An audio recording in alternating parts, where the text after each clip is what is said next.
Alright, ladies and gents, it's your favorite Asian robot, hopefully your favorite DarkTide partner, and today we've got another 10 GB patch from DarkTide. Alright, I'm here to go through it with you, okay? This is a humdinger of a patch, honestly. They've included so much stuff that I don't know how long this video is going to be, but I'm going to cover it all, okay? I woke up to this, so I literally, hopped right out of bed. You can see it from my funky curls right now. And just came straight here to film this video for you because I didn't want you to miss out on it. Alright, so without further ado, because there's a lot to do, let's go through this immediately, alright? Okay, so here are the patch notes for the Tools of War content drop, which just went live on Steam and will be live shortly on the Microsoft Store.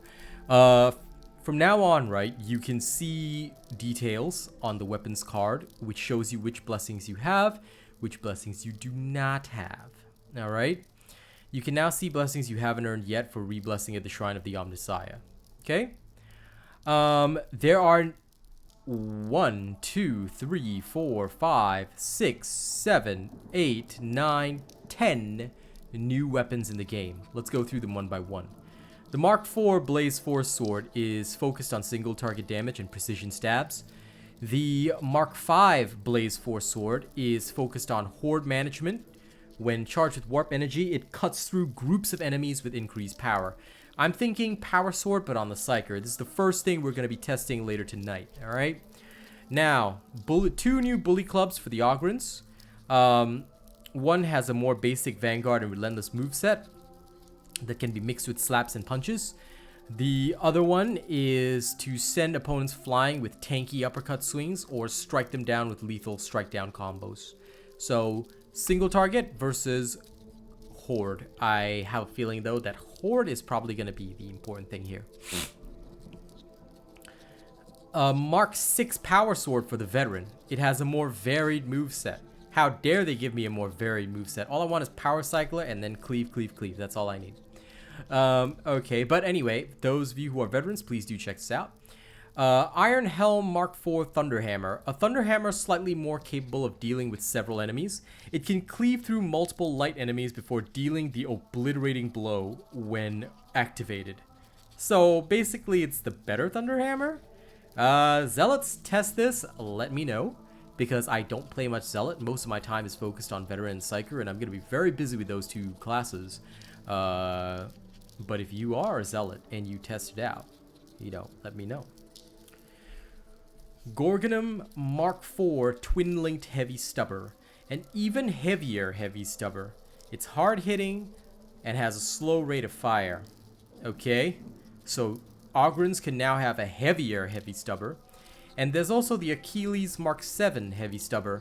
It's a light twin-linked stubber that has increased mobility and is better used at a short range. Okay. Two new combat shotguns.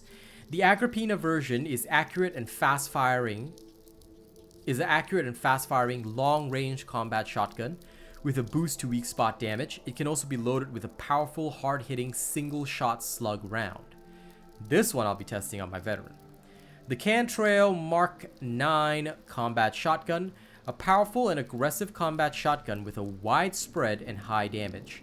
It can also be loaded with an incendiary round that sets enemies ablaze. It has a wide spread and high damage. Well, we'll have to see. Because as you know, the veterans' primary role, shooters and elites. Will they be able to fulfill it with these? Veteran YouTubers will most likely cover this first, but I'll cover it as soon as I can. The first one interests me more. As you know, long range, sniping, that's where I'm at. Okay, we now have condition combos, which many of you have asked for a long period of time, and some new conditions. Ventilation Purge with snipers. Fog will cover the missions, and snipers will guard random locations. This is going to be annoying, and I don't want to play this. But it's going to be interesting to see. Shock Troop Gauntlets specialist spawns are doubled, and they will spawn in waves. Ooh, interesting mutation there. Alright, so I look forward to trying it out. The enemies that appear in Darkness or Ventilation Purge have been tweaked to use shorter distance requirements for line of sight checks. So enemies are more affected by the lack of visibility. So I can see them, they can't see me. Now we have combo conditions. Darkness with hunting grounds, alright? Combined with hunting, basically darkness covers the levels and it's combined with hunting grounds hounds that spawn in waves. Darkness with high intensity, alright? It's high intensity and dark, FML. Darkness with low intensity, it's low intensity, but dark. Okay. Ventilation purge snipers with high intensity. Why would you even do this? Ventilation purge with snipers plus low intensity. Okay, good for learning. I just hope that they put these conditions in continuously so we can experience them if we like. Hunting grounds with high intensity. Okay. Hunting grounds with low intensity. Shock troop gauntlet with high intensity. Shock troop gauntlet with low intensity. So no, like they're not going to do ventilation purge with shock troop gauntlet just yet, but I have a feeling it'll be coming in future. The armory exchange has been moved closer to the Shrine of the Omnissiah. We already know about this. Updated features. Engine. AMD FSR has been updated to version 2.2. Okay. Added a new RTX global illumination setting, which I don't use anyway. Psyker. Quelling of the Perils overhaul. Lower quell times for passive quelling. Effectively twice as fast now. So Reddit was right. Psyker was getting buffs. Lower quell times for active quelling.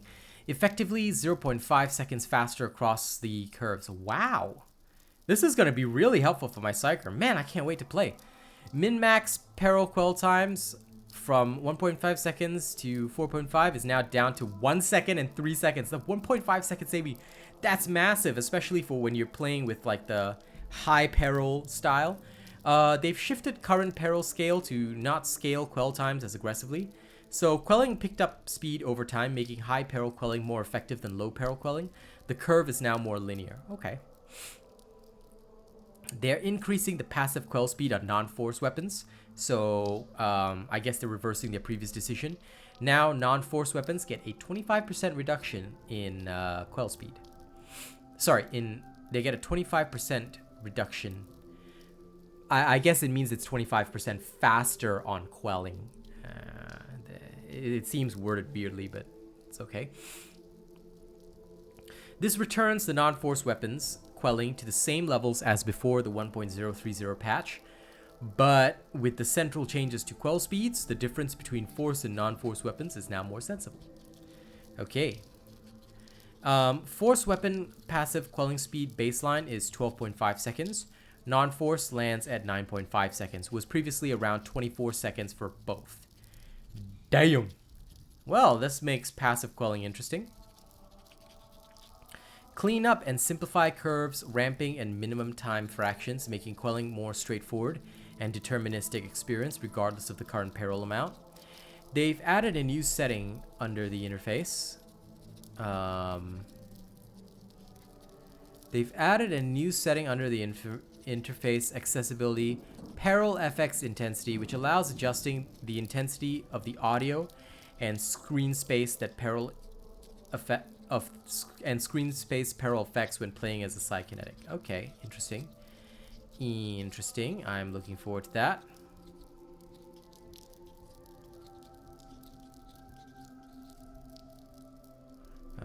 Sorry, give me 1 second before I carry on. Okay. Enemies. They've tweaked the Poxhounds so that they're easier to stagger with melee weapons when they're disabling a player. They've changed enemy Dreg and Scab Flamer's melee attack from a shove to a kick. They've added variations to the Poxburster sounds.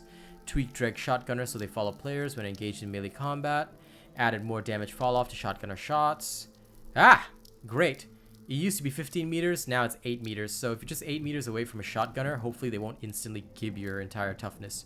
They reduced the Shotgunners and Assaulters' toughness damage, normalized some aim duration, and shot cooldown values across all difficulties. So they made the Shotgunners and Assaulters a bit weaker. They've increased the frequency of hounds in the hunting grounds. Nice. Fixed the Bulwark's stationary melee attacks, enable or disable shield blocking to match the animation. Okay. Fixed so Bulwark heavy staggers disable shield blocking to match the animation. Okay, good.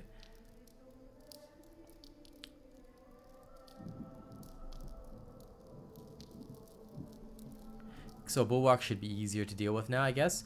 They changed the Bulwark shield push attack to not deal damage. Yay! They fixed the Bulwark stagger animation durations to match the animation better. They changed so the Pox Burster explodes accordingly after getting staggered multiple times after triggering the fuse. Okay. They slightly increased the number of enemies that spawn during mission objective events. Okay. They increased explosive barrel damage, especially versus monstrosities. They increased fire barrel damage and duration. Removed high stagger from fire barrel explosions so enemies don't end up outside of the fire area. They increased how many of the same specialists can spawn on Heresy and Damnation difficulty. So Damnation and Heresy are going to get a lot tougher. I'm looking forward to it. They increased the number of specials able to spawn in coordinated strikes on Heresy and Damnation. From 4 to 5 on Heresy and from 5 to 6 on Damnation. So expect a difficulty jump in Heresy and Damnation. They turned down the amount of dregs that spawn as roamers. They reduced the roamer aggro range when hordes are triggered across all difficulties. They reduced default minion shoot alert radius from 20 meters to 12 meters in all missions. Okay. Changed so Pox Burster explosions can damage barrels. They fixed an issue where Pox Hound's Pounce Push was dealing 1 damage to nearby players. They fixed the voiceover for tagging Dreg Ragers. Okay. The weapons. They added a new wider crosshair for the Lawbringer Mark IV, Mark 6 combat shotgun when a weapon special shell is loaded. They tweaked the coil glow of plasma guns not to follow overheat strictly for less sudden shifts in the glow intensity when reloading or venting. Okay. They added icons for weapon blessings to be displayed during gameplay. So now your blessings will be seen. By the way, this is great. They added icons for weapon blessings to be displayed during gameplay in the buff icon row. So blessings with a duration or condition will display an icon when they're active and give a bonus. Nice. I'm happy with that. I am very happy with that. Okay. Buffs. Negative buffs or debuffs will now appear in a separate row with a red frame. I see. Okay, very good. They won't display icons for blessings that give a passive buff, however, as these blessings are always active. And hence the icon would always be showing and not giving you useful information and making the buff icon list more cluttered. Okay, feats. Buff icons for various feats now always show numbers when applicable. Raging Bull will now show a buff icon when active. Kinetic Deflection now shows a buff icon when active. Psyker Kinetic Feat Mind in Motion now shows a buff icon when active. Camo Feat, Camo Expert will now show a buff when active. Same for Deadshot. With a duration for how long the feat can be active. Okay. Demolition Stockpile now shows a buff icon that indicates the duration until the next grenade is replenished. Lovely. Faith Restores All now shows a buff icon with a duration for how long damage is recuperated. Balance changes. The light attack impact mods. Light attacks now have way more impact versus Maniac and Infected for the Mark II Thunderhammer. The heavy attack damage against Carapace is increased down to 50%. Bumped light attack first target damage mod versus Carapace to 50%. Bumped light attack first target impact mod versus Flak Armor. 100%, Maniac 100%, Infected 100%. So more impact on everything else, mostly damage to the Carapace. They fine-tuned the Crucis Mark II Thunderhammer's second light sweep spline to line up with the animation/center better. It was a tad offset to the right. Fair enough. Okay, Obscurus Mark II Blaze Force Sword. They've increased the light force sword damage. Now it went from 3060 to now 4080. Second target will be 2550 to 3060. Nice. The heavy force sword damage went from 50 to 100 to 60 120. The light attack stab damage was increased from 60 120 to 80 160 and improved flak armor damage mod from 80% to 100%. So they tried to buff the force sword there.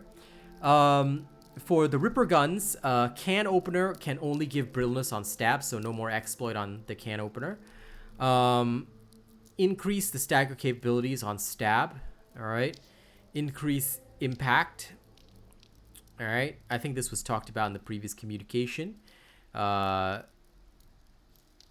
Increased stagger capabilities on stab. It can now ignore stagger reduction. Can now stagger everything up to crushers reliably. So feel free to get in there and open up the can. Increased damage and armor penetration on stabs. So base damage is now 200. Flak damage mod from 80% to 100%. Infected damage mod 75 to 100%. Carapace damage mod from 5% to 50%. They've reduced the reload time by 30% and reduced movement penalties during reload. So although they took away your exploit, they've given a significant number of buffs, I'm assuming. Ogryn players, let me know how you feel. Okay, they've reduced the wield time by 30% and reduced movement penalty across the board while shooting and bracing. So I think the Ripper guns are getting a significant buff as far as I can tell. The Cork Mark V Twin Link Heavy Stubber, reload time reduced by 30%, wield time reduced by 30%. Stubber Ogryns are going to have a field day. Feat buffs and changes. Oh my god, more buffs for the Psyker. Are you kidding me? Warp Unleash now affects all damage. This is the new meta for Brain Burst. I'm sorry, guys. 25% on your BBs. Are you kidding me? That's so cray. Quicken will now increase warp charges generated from all sources. Oh man. Oh man. I mean, you consume them when you use it, but increases warp charges generated from all sources to 2. I won't be able to barrage, but at the same time, there's some potential there. I don't know. If y'all can come up with a build that uses Quicken, let me know. I'd love to do a video on it. I personally wouldn't be testing it because I've got several other ideas of my own, but if any of y'all end up using Quicken, because it generates warp charges from all sources, might be an interesting alternative if you find that the kinetic barrage is not suiting you. But still, Quicken, I'm not 100% on it as a feat. Anyway, we'll see. Kinetic Overload, removed and replaced with Wildfire. If an enemy dies while affected by Soul Blaze you've applied, up to 4 of their Soul Blaze stacks are spread between nearby enemies. The total amount of Soul Blaze stacks on the new enemy cannot exceed the stacks of the dying enemy. I'm actually going to try this out. It competes with Warp Battery, but now that Warp Unleashed affects all damage, I don't know. This might make it worthwhile. We'll have to see. We'll have to see. I'm still not a fan of Ascendant Blaze. I'm going to be honest with you about that. Ascendant Blaze has disappointed me absolutely, but let's see how this one fares and feels. All right, Sharpshooter, Exhilarating Takedown, now also reduces toughness damage taken by 10% for 6 seconds, stacking up to 3 times. This is actually going to be Exhilarating Takedown. Isn't that the elite one? I don't think it's the weak spot one, right? I'll check it out because this might, like, the elite killing Talon was already the be all and end all. This might be even better. That's crazy. Reducing toughness damage taken by 10%. Whew. And stacks up to 3 times. That's kind of good. Covering Fire now grants a 10% damage buff to the affected ally for 3 seconds.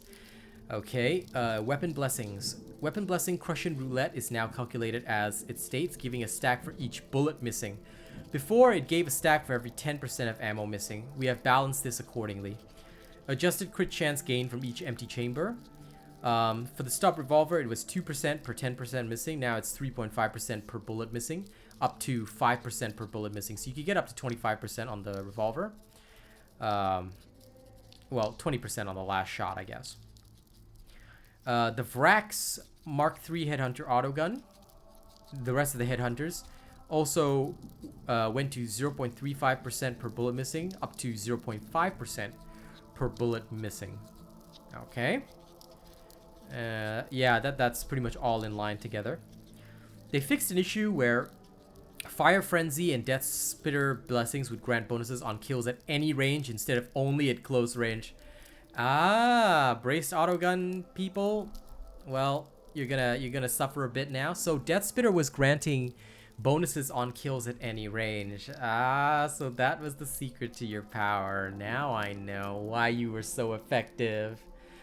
I knew it wasn't that effective because I wasn't running these blessings, and I was just thinking to myself, damn, this is not as effective as people are making it sound. So I didn't know that this was a thing. Okay, and now with buff icons, it'll be easier to see what counts as close range. So we'll look into that. All or nothing blessings on the axes and shovels will give the maximum bonus at 0% stamina instead of at 100% stamina. No more all or nothing bug, guys. So blessing is now stepped in 5 steps instead of scaling linearly. So tier 2 went from tier 1 is from 2% to 7.5, tier 2 is from 3% to 10%, tier 3 is 4% to 15%. The weapon blessing Bloodthirsty is now lost after 5 seconds after activation if no attack has been made. What about tier 4 though? They better have changed tier 4 as well. I want to see this. Death Spitter blessing for infantry autogun, braced autogun, recon, last gun, twin linked heavy stubber can now stack up to 5 stacks and resets after 1.75 seconds. Interesting. Okay. Death Spitter blessing for combat shotgun can stack up to 5 stacks and resets after 2.75 seconds. Okay. So now you can stack them up, but they no longer granted at any range. So we have to determine what is close range for these to stack up. Peril-based weapon blessing now gets 1 stack per 20% peril, instead of getting 1 stack total at 30, 2 stacks at 50, and 4 stacks at 97. Okay, so a peril-based weapon blessing now gets 1 stack per 20%. So maximum is at 80%. At 80% peril, you will have the maximum number of stacks. So just be aware of this. If you're playing at high peril, you wanna 80% is the number that you wanna focus on. Okay, so this is a great fix and another buff to the Psyker. Bug fixes. Okay, there are some bug fixes for the engine, weapons and blessings. Okay, they fixed an issue where it was impossible to start a reload action for the Lawbringer Mark 6 combat shotgun while aiming in and out of ADS. Fixed an issue that prevented combat shotgun from loading the special shell when 1 ammo reserve. Fixed issue with weapon blessing Warp Flurry causing issues with short charges on Pergatus and Surge Forge staffs. Okay, so the Warp Flurry thing should be fixed for all you Surge people that were complaining about it. They fixed a bug where the light follow-up attack immediately after the weapon special for the heavy swords would not be affected by weapon stats. Okay, maybe this was the reason why some people were saying the heavy sword was good. Fixed a bug where burst fire for Agrippina Mark 8 Headhunter autogun would randomly drop to single fire when repeatedly shooting for a short while. Okay. They fixed an issue with Bloodletter Blessing for Eviscerator not activating for some attacks. They fixed an issue with being able to cancel the Thunderhammer weapon special stun by pressing the wheel button. I'm sorry, Thunderhammer people. No more animation cancel. Okay. Sag. Zealots are not going to be happy about this. I'm just a messenger. Don't shoot me. They fixed an issue where the presented rate of fire statistic for the Vrax Mark 7 Headhunter autogun didn't match the functional rate of fire. They fixed a few cases where continuous fire blessings could be activated earlier than they should. They fixed an issue where the Mark 5 Ripper gun only checked for critical hits at the start of an attack instead of intermittently when shooting. This caused a potential exploit where you could crit fish, but in practice meant that the weapon didn't crit as often as it should. Okay. Fixed a bug where frag grenades didn't deal damage to Carapace armor if the grenade was really close to the armored enemy. Okay. Fixed a bug where Brute Brainer Latrine Shovel special action didn't deal damage to Carapace armor. They updated how weapon attack chains are identified in Psycanium's basic training. They should now match how attack chains and combos are handled when attacking enemies. They fixed an issue with Born in Blood blessings for the Ripper gun not triggering correctly. In terms of feats, they fixed an issue where the payback time feat wouldn't trigger while at full toughness. They fixed the issue where Zealot Preacher's feat Bloodletting wouldn't trigger on killing blows. They fixed an issue where Psyker Psykinetic feat Quietude did not trigger from battle meditation. I did not know about this, but okay. Fixed an issue where Psyker Psykinetic feat Kinetic Flare could trigger on exploding barrels. Lol. They fixed an issue where Psyker Psykinetic feat Quicken could restore more cooldown than intended. I don't know anybody that was using Quicken, but okay. They fixed an issue where 4 staff attacks sometimes didn't trigger the Psyker Psykinetic feat Ascending Blaze Warp Charge generation. Okay. So they fixed this. Let's really test out how fast it is to generate charges. This is going to be another big test for me tonight. Other tweaks and fixes, various animation improvements and tweaks.